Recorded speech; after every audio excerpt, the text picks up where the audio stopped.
नमस्कार, मैं Arjun Meghwal, lecturer computer science and engineering, Rajesh Pilot,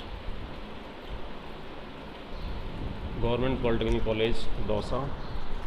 आज हम कंप्यूटर साइंस थर्ड ईयर का एक सब्जेक्ट कंप्यूटर नेटवर्क CS 306 का प्रथम ये फर्स्ट चैप्टर का first topic data link layer design issue के बारे में बात करेंगे। तो डिज़ाइन इशू के बारे में बात करने से पहले हम समझ लेते हैं कि data link layer OS reference model के कौन से पायदान पे आती है, कौन से नंबर पे रहती हैं, और डेटा लिंक लेयर के मुख्य क्या क्या काम रहते हैं। तो डेटा लिंक लेयर आपकी सेकंड नंबर बॉटम से आपके जो सेकंड नंबर हैं, या नंबरिंग में भी बोले तो ये सेकंड नंबर पे एग्जिस्ट करती हैं, और इसका जो मेन काम होता है remaining to then the others layer, जो इस OS रेफरेंस मॉडल में जो 7 लेयर हो रही हैं, उन सारी लेयर्स के कुछ फंक्शनैलिटी होती हैं, लेकिन डेटा लिंक लेयर की एक और एडिशनल फंक्शनैलिटी होती हैं। वो ये होती हैं कि डेटा को चेक करना और उसको करेक्ट करना, यानी डिटेक्शन एंड करेक्शन जो फीचर हैं that only exist in the data link layer.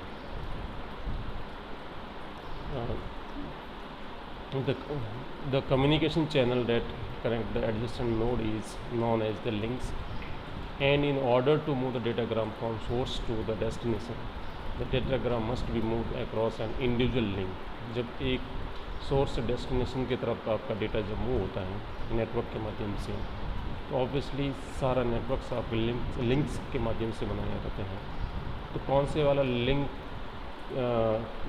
Page आपका डेटा मूव होगा और उसमें कौन सा वाला प्रोटोकॉल उसका टेक केयर ऑफ करेगा, ये सारा का सारा जो मैकेनिज़म्स हैं ये आपका डेटा लिंक लेयर के अंदर एग्जिस्ट रहता है। The main responsibility of the data link layer is to transfer the datagram across an individual link, that is more important, the individual link पे डेटा को ट्रांसफ़र करना है। The data link layer protocol defines the format of the packets exchanged across the nodes as well as the actions such as the error detection. This is the most important feature of data link layer, error detection. If error found, then the retransmission, flow control and random access. These are some the feature हैं data link layer के जो ये करती हैं। The data link layer protocol are Ethernet, token ring, FDDI and PPP. An important characteristic of the data link layer is that the datagram can be handled by the different link layer protocols on different links in a path. For example, the datagram is handled by the Ethernet on the first link, while the PPP point-to-point protocol on the second link.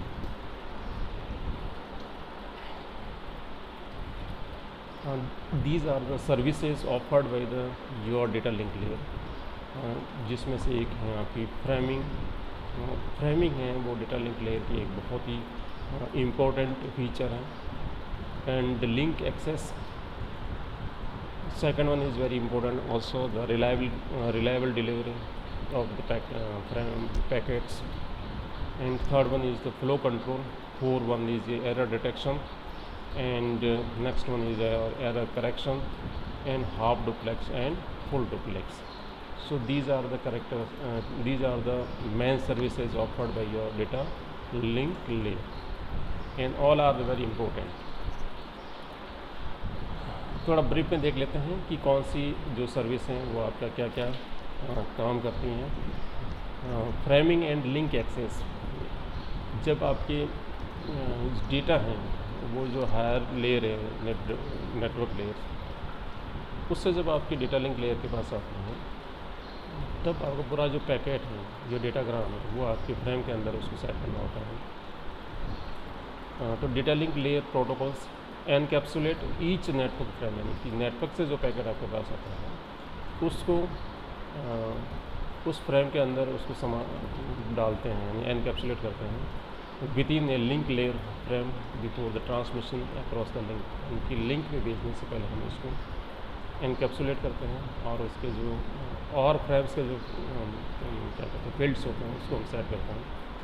उसके बाद में उस frame को हम particular जो link है उस पर हम भेजते हैं।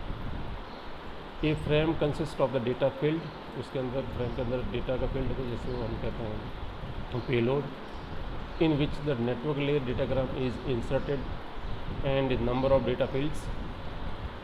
It specify the structure of the frame, जो फ्रेम का जो स्ट्रक्चर है उसके अंदर कैसे सारे फील्ड्स हैं उन सारों को सेट करना है, as well as the channel access protocol by which frame is to be transmitted over the link. Reliable delivery, that is very important, यानी कि सोर्स से डेस्टिनेशन आपकी जो पैकेट हैं वो रिलायबली वहाँ पहुँच जाए, उसके लिए डेटा लिंक लेयर क्या करता है कि data link layer protocol a reliable delivery service transmits the network layer datagram without any error. A reliable delivery service is accomplished with transmission and acknowledgement. The data link layer mainly provides the reliable delivery service over the links as they have higher error rates and they can be corrected locally. Link which an error occurs rather than forcing to retransmit the data. So next में जो flow control यानी कि source और आपका destination जो sending end receiving speed है वो बराबर होनी चाहिए, अदरवाइज़ जो आपका अगर मान लो सेंडर हैं वो फास्ट रेट से आपके डेटा को सेंड कर रहे हैं, रिसीवर उसको इतना फास्ट रेट से कंज्यूम या एक्सेप्ट नहीं कर पा रहे हैं, तो आपके और जो फ्रेम्स हैं वो क्या होगी, ट्रैफिक जनरेट करेगी और कुछ यानी कि डिस्कार्ड भी हो जाएगी। तो ये receiving node can receive the frames at faster rate than it can process the frame without flow control. The receiver's buffer can overflow and frames can get lost. To overcome this problem, the data link layer uses the flow control to prevent the sending node on one side of the link from overwhelming the receiving node on another side of the link. Error detection, this is also important service. Errors can be introduced by the signal attenuation, mechanical, Thunderbolt, किसी भी तरह से जो original signal है उसके अंदर आपकी noise add on हो जाती है। तो data link layer protocol provide mechanisms to detect one और मोर एरर्स, यानी कि सिंगल बिट एरर और बर्स्ट एरर भी ये पता लगा देता है। This is achieved by adding error detection bits, जैसे पैरिटी बिट, और इसको हम आगे देखेंगे। पैरिटी बिट से करते हैं, CRC से करते हैं, चेकसम से करते हैं। In the frame and the receiving node can perform an error check. Next में error correction error correction is similar to the error detection except the receiving node not only detect the error but also determine where the errors have occurred in the frame. Next service is the half duplex and full duplex. In full duplex mode, both the nodes can transmit the data at the same time. In half duplex mode, only one can transmit. Thank you very much. Have a nice day.